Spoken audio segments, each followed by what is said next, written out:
ప్రభునందు ప్రియులారా, దేవుని యొక్క మహాకృపను బట్టి 2025 సంవత్సరం అంతా కాచి కాపాడిన దేవునికి మనము ఏమిచ్చినా రుణం తీర్చుకోలేము.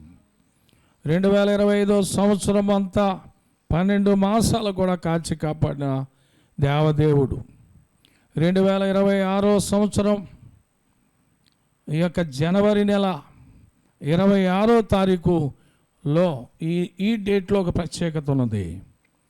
ఏంటంటే మనకి సోమవారము ఉపవాస కూడిక రావటము, గుంటూరు లాంటి మహాపట్టణాల్లో మహాసభలో జరగటము, ఇంకోటి ఏంటంటే అనేక ప్రాంతాల్లో ఉత్సవాలు, ప్రార్థనా ఉత్సవాలు జరుగుతున్నాయి, మహోత్సవాలు జరుగుతున్నాయి. లక్షలాది మంది ప్రజలు ఒక చోట కూడుకుంటున్నారు.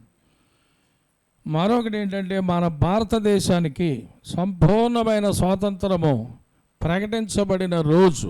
హల్లెలూయా. మన భారతదేశాన్ని బట్టి మనము సంతోషించాలి. కొన్ని దేశాలు ఇంకా బానిసత్వంలోనే ఉన్నారు. కొన్ని దేశాల వారు ఇంకనూ వేరే దేశాలు, పెద్ద దేశాలు వారి యొక్క అండర్లోనే ఉన్నారు. కానీ మన దేశాన్ని ప్రభువారు ఆయన కృపను బట్టి 1947 సంవత్సరంలో ఆగస్టు 15న మనకి స్వాతంత్రము వచ్చింది. హల్లెలూయా. ఆగస్టు 15 స్వాతంత్రం వస్తే జనవరి నెల వరకు కూడా బ్రిటిష్ వారు మనకి పూర్తి హక్కులు ఇవ్వటానికి సమయం పట్టింది. 15వ తారీఖున స్వాతంత్రం వచ్చింది. ఇప్పుడు 2-3 వింటారు, మిగిలిన వాళ్ళు వినరు. ఆగస్టులో స్వాతంత్రం వస్తే సెప్టెంబరు, అక్టోబరు, నవంబరు, డిసెంబరు, జనవరి అంటే సుమారుగా 4 నెలలు సుమారు పట్టింది. దేవుని స్తోత్రం. ఈ 4 నెలలు కూడా ప్రాసెస్ ఏంటంటే పూర్తిగా మనకున్న హక్కులు, మన రాజ్యాంగము, మనకు ఉన్నటువంటి పరిధి, సర్కిల్ పూర్తిగా వారు మనల్ని వదిలిపెట్టేసి మన దేశము యొక్క హక్కుల్ని మనకు తిరిగి ఇచ్చిన రోజు ఇది. గట్టిగా 2 చేతులు పైకెత్తి ప్రభుకి మహిమ చెల్లిస్తూ సంపూర్ణమైన స్వాతంత్రం వచ్చిన రోజును బట్టి మనము దేవుడికి చప్పట్లు కొట్టి మహిమపరచుదాము. హల్లెలూయా, హల్లెలూయా, హల్లెలూయా. ఘన స్వాతంత్రం, గణతంత్ర రోజు ఇది. గణతంత్రం అంటే చాలా సంతోషపడాలి మనం. కాబట్టి దాని భావం, అర్థం, చక్కటి మాటలు పెద్దలు రాశారు. కాబట్టి ఈరోజు రిపబ్లిక్ డే అని ఇంగ్లీష్లో మరి మాట్లాడుతూ ఉన్నారు. అంటే సంపూర్ణ స్వాతంత్రము వచ్చిన రోజు. అందుకనే పిల్లలు కూడా మనకి ఇక్కడ కనిపిస్తూ ఉన్నారు, చదువుకునే పిల్లలు. వాళ్ళకి ఈరోజు సెలవు దినం. ప్రతి ఆగస్టు 15కి సెలవు, ప్రతి జనవరి కొత్త సంవత్సరంలో 26వ తారీఖున సెలవు దినములుగా మన గవర్నమెంట్ వారు ప్రకటించడం కారణము వెనకాల ఆ స్వాతంత్ర సమర యోధుల యొక్క ప్రయాస ఎంత గొప్పదో, ఎంతమంది వేలాది మంది ప్రాణాలు ఇస్తే ఈరోజు మనము స్వతంత్రులు, మన సొంత హక్కులు, మన ఈ పొలము మనది, స్థలాలు మనై, ఇళ్ళు మనై. అప్పుడు అలా కాదండి, అంతా వాళ్ళ అండర్లోకి వెళ్ళిపోయింది, అంతా వాళ్ళ ఆధ్వర్యంలోకి వెళ్ళిపోయింది. సుమారు 200 సంవత్సరాలు పరిపాలన వాళ్ళు చేశారు. 800 అండి, 200 సంవత్సరాలండి. 5 ఏళ్ళు కాదు, 10 ఏళ్ళు కాదు. వాళ్ళు చేసినందువల్ల, వాళ్ళు దేవుడి బిడ్డల అయినందువల్ల ఆ బ్రిటిష్ వాళ్ళ మతం తీసుకొచ్చి ఇక్కడ పెట్టారు అని మన వాళ్ళు తెలియక అంటారు. కానీ ప్రియులరా, ఆ బ్రిటిష్ వాళ్ళు కట్టిన కట్టడాల గురించి మాట్లాడరు. బ్రిటిష్ వాళ్ళు దేవుని ప్రేమతో ప్రభు నమ్మిన బిడ్డలు కాబట్టి మనకి దగ్గరలో సర్ ఆర్థర్ కాటన్ గారు ధవళేశ్వరం దగ్గర డామును కట్టించారు. హల్లెలూయా. మీకు అర్థమైందండి? ఆయన ఆ రోజు డాము కట్టకపోతే, ఆ ప్రభుత్వం వారు కట్టకపోతే, ఇప్పుడు పోలవరం మన ప్రాజెక్టు ఎప్పుడో పునాది వేశారు, ఇంకా కడతానే ఉన్నారు. ఎందుకంటే 5 సంవత్సరాలకు ఒకసారి వీళ్ళు ఎక్కుతారు, 5 సంవత్సరాలకు వాళ్ళు దిగిపోతారు, మళ్ళీ వీళ్ళు మొదలెడతారు. ఇలాగ అయిపోతూ ఉంది. వాళ్ళ సుదీర్ఘమైనటువంటి వాళ్ళ యొక్క పాలనలో జరిగినటువంటి కట్టడాలు ఇప్పటికీ నిలిచి ఉన్నాయని నేను చెప్తున్నాను. హల్లెలూయా. వాళ్ళ మనుషులే. బ్రిటిష్ వాళ్ళు అంటే తెల్లగా ఉంటారు, మనము ఒక కొంచెం వాళ్ళ మీద రంగు తక్కువగా ఉంటాం. ఎందుకు చెప్తున్నానంటే ప్రతి సెంటర్లో ప్రతి కాలువ దగ్గర ఒక ఆయన గుర్రం మీద కూర్చున్నట్టు బొమ్మ పెడతారు. ఎందుకు పెడుతున్నారు మరి? వాళ్ళే కదా ఈ మతాన్ని పాడు చేశారు, కలిపారు అని అంటున్నటువంటి వాళ్ళు ఎందుకు పెడుతున్నారు? కాబట్టి ఆయన ద్వారా మన ఉభయ గోదావరి జిల్లాలకి అటు ఏలూరు వరకు మన ఈ గోదావరి జలాలు వెళ్తున్నాయి. అక్కడి నుంచి కృష్ణా జలాలు అక్కడ దాకా ఏలూరు దాకా వస్తాయి. అవి ఇవి అక్కడ కలుస్తాయి. అంచేత అక్కడ దాకా ఈ లక్షలాది ఎకరాలు సాగులోకి రావడానికి కారణం ఎవరండి? సర్ ఆర్థర్ కాటన్ గారు, బ్రిటిష్ ద్వారా. అలాగే హాస్పిటల్స్ ఉన్నాయి చూసారా, ఏలూరులో కానీ పెద్ద పెద్ద సిటీస్లో హాస్పిటల్స్ రాళ్లతో కట్టినాయి. 100 ఏళ్ళైనా 150 ఏళ్ళైనా బ్రిడ్జీలు చూసారా ఎలా కట్టారండి? ఇంత టెక్నాలజీ లేనప్పుడు దేవుని యొక్క కృపా బాహుల్యము చేత వారు కట్టగలిగారు. మన వాళ్ళు ఇంకా లెక్కలేసుకుంటా కట్టలేకపోతున్నారు. అవునా కదా? దేవుని సహాయము అవసరము అని తెలియజేశారు. సృష్టికర్త ఎవరో, ప్రపంచంలో ఎవరో ఆ ఆకాశాన్ని భూమిని కలగజేసిందని చెప్పారు. మన మతాన్ని మనం కాపాడుకోవడానికి ఇతరుల మీద బురద జల్లకూడదు, కానీ సత్యాన్ని తెలుసుకోవడం తప్పు లేదు. దేవుని స్తోత్రం. అంతే కదండి. ఎదరోళ్ళ మీద బురద జల్లేమనుకో, మరి ఆ కాటన్ దొరగారి మీద బురద జల్లి ఆ ఆనకట్ట పడగొట్టుకోగలదువా? పడగొట్టుకుంటే కూడుంటుందా? అదండి. కాబట్టి మన సొంతానికి, మన నాలుక మన స్వప్రయోజనాలకి మరి ఎలా కావాలితే అలా తిప్పుతూ ఉంటారు దీన్ని, నాలుక. దీంతో ఆయన కాటన్ దొర లేకపోతే మనకి ఈ 2 జిల్లాలకి నీళ్లు లేవు అంటాం. మళ్ళీ వాళ్ళే అంటే మతం అని మాట వచ్చేటప్పటికి ఇలాగంటారు. ఇది మతం కాదు, ఇది మోక్షానికి మార్గం. ఆయన ప్రేమస్వరూపి, ప్రపంచమంతా ఉన్న దేవుడు. ఈ హిందూ దేశం గురించి ఎస్తేరు గ్రంథంలో క్లియర్గా రాయించారు. హిందూ దేశం మొదలుకొని కూషు దేశం వరకు 127 సంస్థానాలని అహస్వేరోషు రాజు పరిపాలన చేశారు అని రాయించారు. దేవుని స్తోత్రం. గ్రంథాలు చదవకుండా సొంత పైత్యంతో సొంత జ్ఞానంతో మాట్లాడేటువంటి మాటలు వినకండి. దేవుని స్తోత్రం. ఆ గ్రంథాలు కూడా చదవండి. ఏ గ్రంథాలు? భవిష్య పురాణం, తాండీయ బ్రాహ్మణం, తర్వాత భారతం, భగవద్గీత, బైబిల్, ఖురాన్ అన్నీ చదవండి, తెలుసుకోండి సత్యాన్ని. అన్ని గ్రంథాల్లో కూడా యేసుప్రభు వారి గురించి మర్మంగా రాయబడుతుంది. దేవుని స్తోత్రం. ఓం కన్యసుతాయ నమః అని రాయబడుతుంది. ఏమనండి? ఓం కన్యసుతాయ నమః, ఓం పంచగాయాయ నమః, ఓం మృత్యుంజయాయ నమః, ఓం దక్షిణామూర్తాయ నమః. ఆ 4 శ్లోకాలు కూడా ఆ గ్రంథాల్లో ఉన్నటువంటి పురాణాల్లో భవిష్య పురాణంలో ఉన్నటువంటి శ్లోకాలు. ఏమైనా అర్థమైందా అంటే ఏం అర్థం అవ్వలేదు, సంస్కృతం కాబట్టి. ఓం కన్యసుతాయ నమః. కన్యక గర్భం ధరించి కుమారుని కనును. కన్య, ఆ కన్య పవిత్రురాలు, ఆమె పురుషుణ్ణి ఎరగనది, ఆమె ధన్యురాలు. ఏ పురుషుణ్ణి ఎరగనటువంటి కన్యక, దేవుడు ఎన్నుకున్న కన్యక, పురుషుడు సంపర్కము లేకుండా కలిగినటువంటి పరిశుద్ధాత్మ, ఆ దేవుని యొక్క వెలుగు కిరణాలు, ఆ పరిశుద్ధాత్మ శక్తి మరియమ్మ గారు గర్భంలోకి వెళ్ళటం ద్వారా ఏమైందండి? పిండము అక్కడ జరిగింది, పిండోత్పత్తి జరిగింది. దేవుని శక్తి లోపలికి వెళ్ళింది. అంటే దేవునితో కలుసుకోవటం కాదు, దేవుని యొక్క పరిశుద్ధాత్మ శక్తి డైరెక్ట్గా గర్భంలోకి వెళ్ళింది. అక్కడ దేవుడు బాలయేసుగా తయారవటం మొదలుపెట్టాడు. శిశువు బయటకు వచ్చారు. మానవుల యొక్క చెప్పండి, కష్టాలు, నష్టాలు, వ్యాధులు, బాధలు, మనుషుడు పడుతున్నటువంటి శ్రమ, వేదన వచ్చినప్పుడు ఎలా ఓర్చుకోవాలి, ఓర్పు, దీర్ఘశాంతం, అన్ని రకాలైనటువంటి అనుభవపూర్వకంగా మానవావతారం ఎత్తి మనుషుడిగా జన్మించిన దైవ కుమారుడు. హల్లెలూయా. అంతేగాని మతం కాదు ఇది. మానవాళ్ళని రక్షించడానికి పరలోకం విడిచిపెట్టి నరావతారగా వచ్చినటువంటి ఆయన పరమ పవిత్రుడు.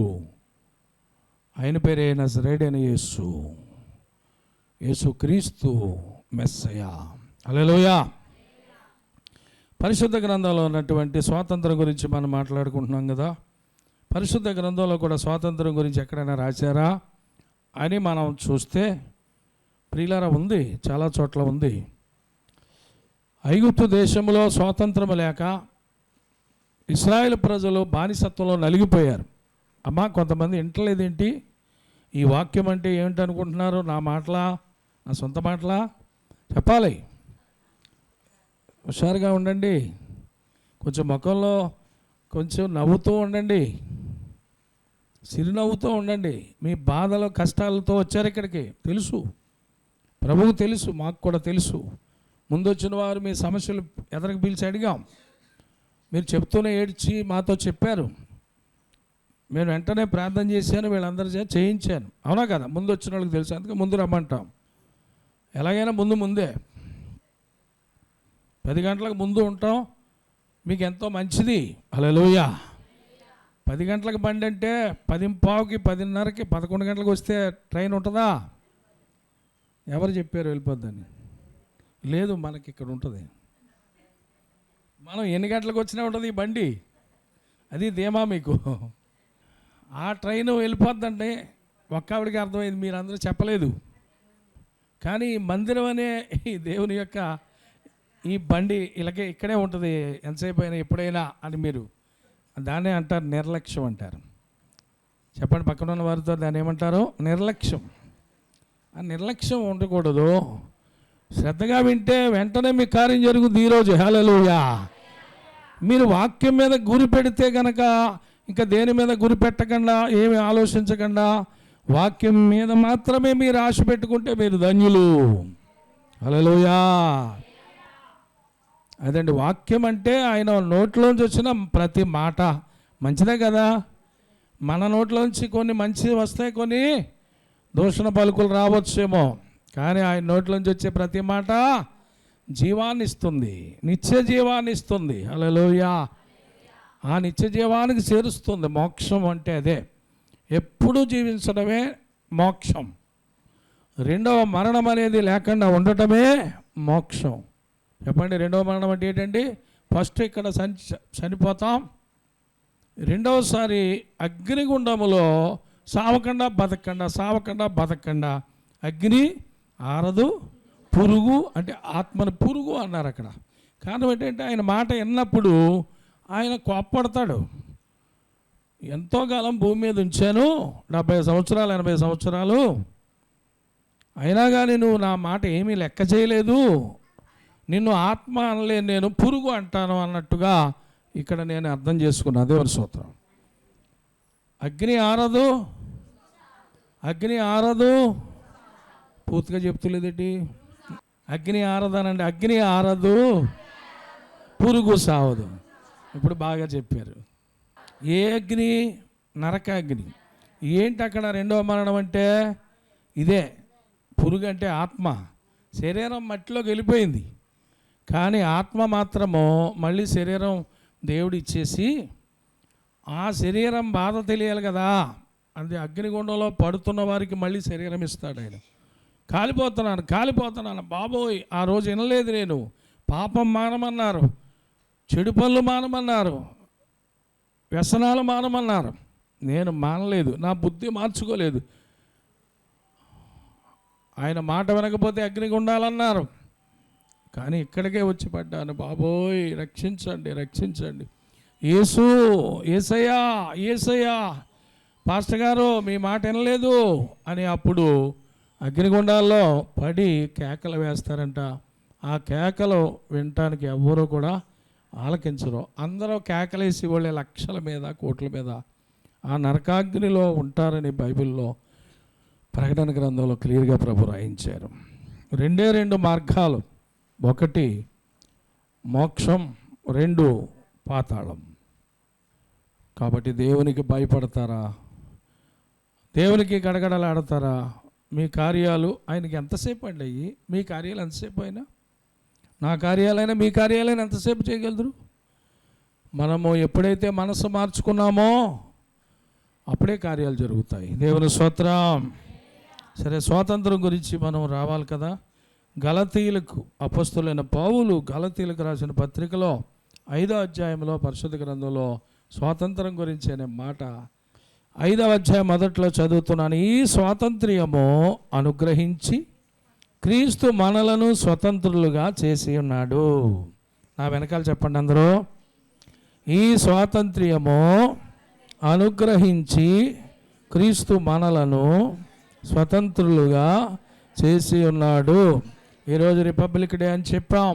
సంపూర్ణమైన స్వాతంత్రం మన దేశానికి వచ్చిందని, ప్రపంచానికే స్వాతంత్రం ఇచ్చాడు యేసయ్యా. గట్టిగా స్తోత్రం చెబుదాం. హల్లెలూయా. గలతీయులకు రాసిన పత్రికలో చూస్తున్నారు కదా, ఈ స్వాతంత్ర్యము అనుగ్రహించి క్రీస్తు మనలను స్వతంత్రులుగా చేసి ఉన్నాడు. కాబట్టి మీరు స్థిరముగా నిలిచి మరలా దాస్యమును కాడి క్రింద చిక్కుకొనకుడి. దేవుని స్తోత్రం. స్వాతంత్రం వచ్చిందని మనం గొప్పలు చెప్పుకోవడం కాదు. స్వాతంత్రం వచ్చిన తర్వాత మనం ఏ ప్రాజెక్టులు పూర్తి చేసుకున్నాం, 100కి 100 పాళ్ళు వాక్యం మీద, మీరు చెప్పే వాక్యం మీద మనసు పెట్టినప్పుడు అది కనీసం 10% అర్థమవుతుంది అంతే. ఎందుకంటే దైవజ్ఞానం అందరికీ అర్థం కాదు. దేవుని స్తోత్రం. 20 లేదా 30 ఇంతవరకు అర్థమవుతుంది, మర్మాలు ఉంటాయి. కాబట్టి దైవజ్ఞానం అనేది లోక జ్ఞానానికి సంబంధం ఉండదండి. దేవునికి స్తోత్రం. ఈ స్వాతంత్రము అనుగ్రహించి క్రీస్తు మనలను స్వతంత్రులుగా చేసి ఉన్నాడు. ఈ స్వాతంత్రము అన్నారు. ఏ స్వాతంత్రమో మనం చదువుదాం. కాబట్టి మీరు స్థిరముగా నిలిచి, అంటే ఆయన ఇచ్చిన స్వాతంత్రాన్ని మీరు కాపాడుకుని అందులో నిలిచి మరలా అన్నారు, దాస్యమును కాడి క్రింద చిక్కుకొనకుడి. అంటే మళ్ళీ స్వాతంత్రము వచ్చిన తర్వాత మీరు సోమరులు అవుతే, నిద్రమత్తుతో ఉంటే మరలా ఏం జరుగుద్దో మీకే తెలియదు అని అర్థం. మన ప్రాజెక్టులు పూర్తి చేసుకుంటూ మన ఎల్లలు, అంటే తూర్పున బంగాళాఖాతం ఉంది, పడమరన అరేబియా సముద్రం ఉంది. మన దేశంలో రావడానికి శత్రువులు వచ్చి మన మీద ఫైట్ చేయడానికి చాలా కష్టం. ఎందుకంటే తూర్పున బంగాళాఖాతం చుట్టూ సముద్రం, పడమరనేమో అరేబియా సముద్రం వెనకాల అనుకుందాం, ఉత్తరానేమో హిమాలయ పర్వతాలు ఉన్నాయి, అవి ఎక్కి రావాలి. దక్షిణానేమో హిందూ మహాసముద్రం ఉంది, అది దాటి రావాలి.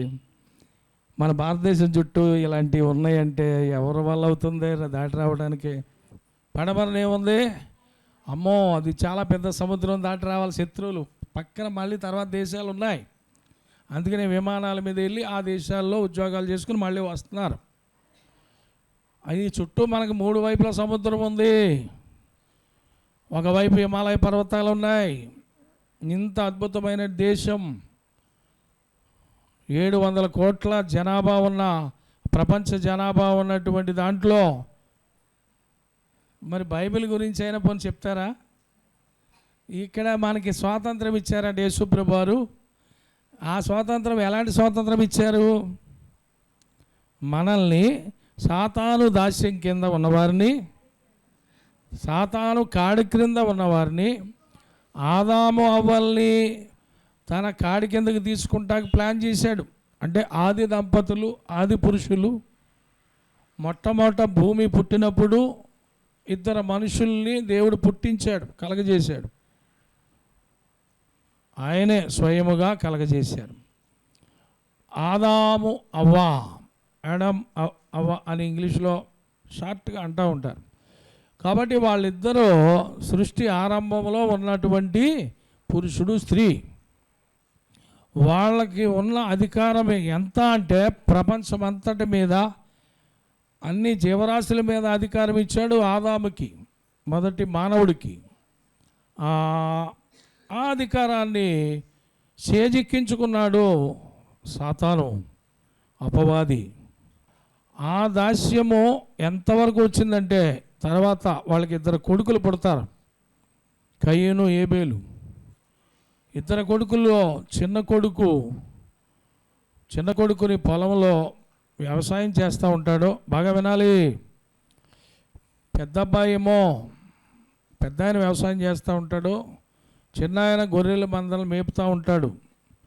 పెద్ద ఆయన పేరు కయ్యను, చిన్న ఆయన హేబేలు. మరి దేవుడు ఒకసారి అర్పణ తీసుకురమ్మన్నాడు. మీ ఇద్దరు నాకు అర్పణ తీసుకురావాలి అన్నారు. అంటే మీకున్న దాంట్లోంచి తీసుకొచ్చి ఇక్కడ పెట్టండి అన్నారు.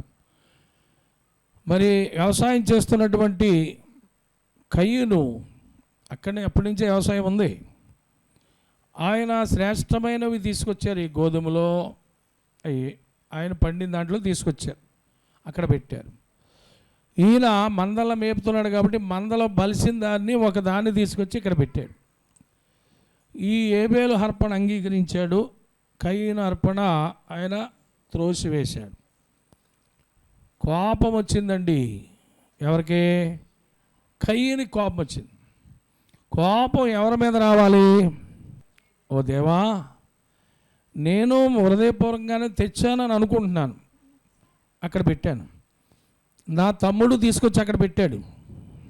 ఆయనకి బలిసిన గొర్రెలు ఉన్నాయి, అదే మందలు కాస్తాడు కాబట్టి మంచి శ్రేష్టమైనది పట్టుకొచ్చాడు. శ్రేష్టమైన గోధుమలు తీసుకొచ్చాను. అంటే నీకు మాంసం అంటే ఇష్టమా? నువ్వు వెజ్జా నాన్ వెజ్జా అని దేవుణ్ణి అడగకుండా వాళ్ళ యొక్క తమ్ముడి మీద కోపం వచ్చిందంటండి. నా అర్పణ దేవుడు అంగీకరించలేదు, నీ వల్లే కదా నువ్వు ఈ మందలు కాసే దాంట్లో దీనిది. ఆ బలిసినటువంటి ఆ గొర్రెను లేదా అర్పణను దేవుడు అంగీకరించి ఈయన అర్పణ త్రోసివేశాడండి. త్రోసివేయటం వల్ల అప్పుడు కయ్యనికి, అన్నగారికి తమ్ముడి మీద కోపం వచ్చింది. కోపం వచ్చి మర్నాడు మళ్ళీ వస్తారు కదా పడుకుని. ఇంటి దగ్గర అయితే తల్లిదండ్రులు ఉన్నారు కదా, అందుకని ఇంటి దగ్గర చేయలేదు ఆ పని. పొలం రానిచ్చాడు, మందలు తోలుకొస్తున్నాడు. ఈయనేమో వ్యవసాయం చేసుకుంటున్నాడు, పొలంలో ఏదో పని చేస్తున్నాడు. ఈ లోపల అంత దూరాన్ని చూశాడు. ఎవరిని? తమ్ముడిని. చెప్పట్లేదు వీళ్ళు. ఆ తమ్ముడిని చూసి కోపం ఎక్కువైపోయిందంటండి. ఆగ్రహం వచ్చేసిందంట, వెర్రి కోపం వచ్చేసిందంట. తన చేతిలో గొడ్డలుందో లేకపోతే కత్తి ఉందో వచ్చినట్టు నరికేశాడు. వచ్చినట్టుగా నరికేశాడు. ఎవరినండి? ఏబేలు తప్పేమైనా ఉందా? ఏమా మీరిద్దరూ చెప్పండి అమ్మా, వాక్యం చదువుతున్నావా? చెప్పు మరి, ఎవరు తప్పిది అంటే నేను అడుగుతూ ఉంటాను, ఎవరినొకరు అడుగుతాను. ఎవరు తప్పు అంటున్నాను. ఎవరు తప్పు చేశారు అక్కడ? కయ్యనా ఏబేలా? కయ్యను తప్పు చేశాడు. ఏం తప్పు చేశాడు? దేవుడిని అడగాలి, దేవుడి మీద కోపపడతానికి సరిపోవనుకుందాం. అయ్యా ఎందుకు నా అర్పణ తీసుకోలేదు అని అక్కడే అడిగేస్తే సమస్య తీరిపోద్దా లేదా? కొంతమంది అండి ఒకళ్ళ మీద కోపం మరొకళ్ళ మీద చూపిస్తూ ఉంటారు. అత్త మీద కోపం దుత్త మీద అంట అని సామెత ఉంది. దుత్త అంటే నాకు ఇంకా అర్థం అవ్వలేదు, ఏమన్నా తెలుసా మీకు? అంటే అప్పట్లో చదువుకున్నప్పుడు ఆ మాట వచ్చేది. కాబట్టి ఇప్పుడు గమనించండి, కయ్యను దేవుణ్ణి అడగకుండా ఏం చేశాడమ్మా పుష్ప? మనసులో ఏదో పెట్టుకున్నాడు.